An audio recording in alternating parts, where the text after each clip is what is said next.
Brought to you by V Guard. महाअधिवेशन पहिल्यांदा पार पडणार आहे, कशा प्रकारची तयारी तुम्ही करणार आहात आणि यंदा काय वेगळं महत्त्व असणार?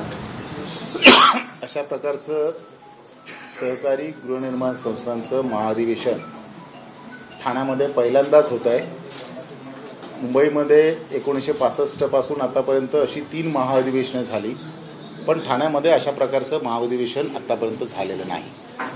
गृहनिर्माण संस्थांच्या वेगवेगळ्या समस्या असतील, वेगवेगळ्या अडचणी असतील, त्यामध्ये प्रामुख्याने पुनर्विकास आणि स्वयंपुनर्विकास हे 2 मुद्दे आहेत। त्याचबरोबर सहकार गृहनिर्माण संस्थांसाठी स्वतंत्र चॅप्टर 2018 साली तयार झाला आहे। त्या कायद्यामध्ये काही आवश्यक बदल आपल्याला करायचे आहेत आणि ह्या सर्वांचा विचार करून हे अधिवेशन ठाण्यामध्ये आपण ठेवलं आहे। या सगळ्या विषयांवर गृहनिर्माण संस्थांच्या माध्यमातून शासकीय ठराव करून शासनाला आपण पाठवणार आहोत आणि त्याची पूर्तता करून घेणार आहोत। मुख्यतः पुनर्विकास करताना काही गृहनिर्माण संस्थांचे गेली 10, 12, 15 वर्ष पुनर्विकास थांबलेला आहे।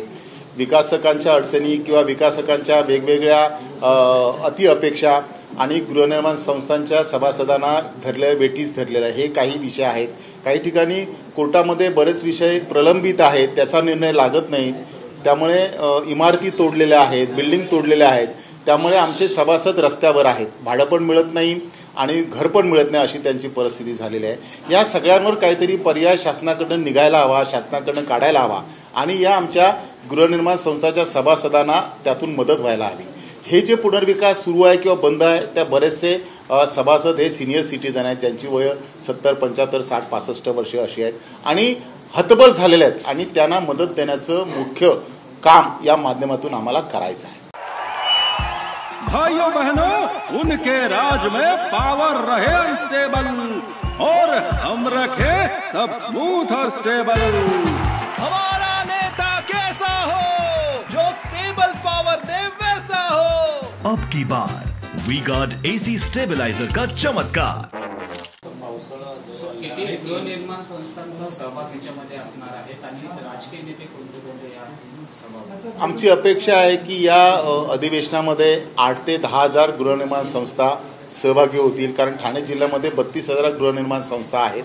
ठाणे शहरामध्ये जवळपास 6,500 गृहनिर्माण संस्था आहेत। याच्यापैकी 8 ते 10 हजार गृहनिर्माण संस्था सहभागी होतील अशी आमची अपेक्षा आहे। या कार्यक्रमामध्ये आपण माननीय मुख्यमंत्री एकनाथजी शिंदे, उपमुख्यमंत्री माननीय देवेंद्रजी फडणवीस, त्याचबरोबर अजितदादा पवार, सहकार मंत्री माननीय दिलीप वळसेजी पाटील, गृहनिर्माण मंत्री माननीय अतुलजी सावे, त्याचबरोबर प्रवीण दरेकर, आमचे ठाणे शहराचे आमदार माननीय संजय केळकरजी, निरंजनजी डावखरे, सहकार आयुक्त, प्रधान सचिव सहकार इत्यादी सगळी याच्याशी रिलेटेड जे मंत्रालय आहेत ते सगळे याच्यामध्ये सहभागी होतील आणि सगळ्यांनी येण्याचं मान्य केलेलं आहे। उनका बैकअप सिर्फ कल तक और हमारा चांद तक। हमारा नेता कैसा हो, जो नॉन स्टॉप बैकअप दे वैसा हो। अब की बार वी-गार्ड इन्वर्टर बैटरी का चमत्कार।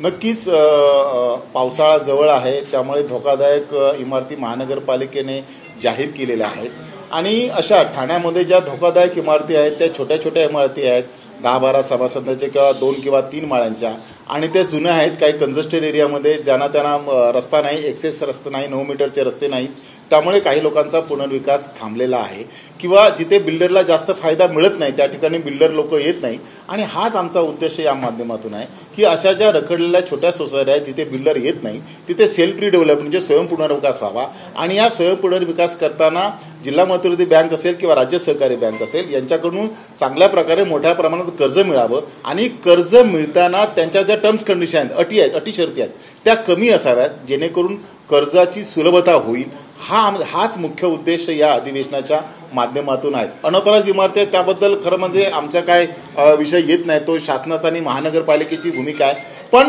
अशा लोकांनी जर ती अनऑथराईज बिल्डिंग असली, ती सोसायटी रजिस्टर झाली असली तरी त्यांना सगळ्या सोसायटी रजिस्टर असल्यामुळे बेनिफिट त्यांना मिळतील, फायदा त्याचा मिळेल. आणि त्यांचे काय विषय असतील तर ते विषयसुद्धा आपण या माध्यमातून घेण्यासाठी प्रयत्न करू. आम्ही आव्हान नक्की करू. पावसाळ्याचे दिवस आहेत, गरमी पण आहे, कदाचित पावसाची शक्यता नाकारता येत नाही. आणि म्हणून आम्ही जे मंडप बनवणार आहोत ते वातानुकूलित आहे. लोकांची जेवणाची नाश्त्याची व्यवस्था आपण या ठिकाणी केलेली आहे. त्यामुळे ठाणे जिल्ह्यातील जास्तीत जास्त गृहनिर्माण संस्थांनी याच्यामध्ये सहभागी व्हावं अशी मी विनंती करेन. त्यासाठी आम्ही लिंक दिलेली आहे, प्रत्येक सोसायटीना पाठवलेली आहे.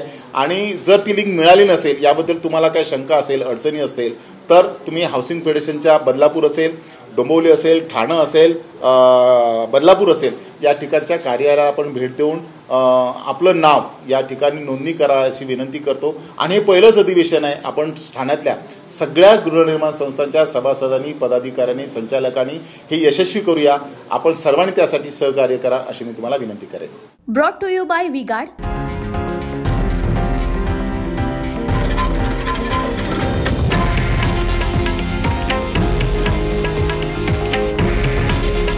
हे आहे देशातील नंबर 1 न्यूज नेटवर्क आणि आपण पाहत आहात TV9 मराठी.